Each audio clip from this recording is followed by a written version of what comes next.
జరిగిన దాంట్లో ఎవరి పొరపాట్లని ఎత్తి చూసేదానికన్నా జరిగినటువంటి పొరపాటు వల్ల 9 మంది ఇవాళ మన ప్రాంతం వాళ్ళు ఒక ఆలయ పరిధిలో ప్రాణాలు కోల్పోయారని అంటే ఇది ఆ దాతలనో లేకుంటే నిర్మాణకర్తలనో అడగలేదు.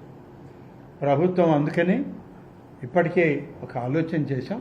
రేపు అడ్వైజరీ కమిటీలో కూడా డిస్కస్ చేసి అన్ని ఆలయాలు ఈ ఆలయంతో పాటు ఈ రాష్ట్రంలో స్వంతంగా నిర్మాణం చేసుకున్న ఆలయాలు, ఇంకా నిర్మాణంలో ఉన్న ఆలయాలు ఎవరెవరు చేస్తున్నారు, ఏ విధంగా చేస్తున్నారు, దీనికి ప్రభుత్వ నిధులు అవసరం లేకున్నా వాటన్నిటినీ ఒక ప్రత్యేక జాబితాగా తయారు చేసి ఆ జిల్లాల అధికారుల దగ్గర, దేవాదాయ శాఖ అధికారుల దగ్గర, జిల్లా కలెక్టర్ దగ్గర ఆ నివేదికని ఉంచాలి అనేటువంటి దానిలో ఒక ప్రయత్నం కొనసాగించాలని ఇప్పుడే అనుకోవడం జరిగింది.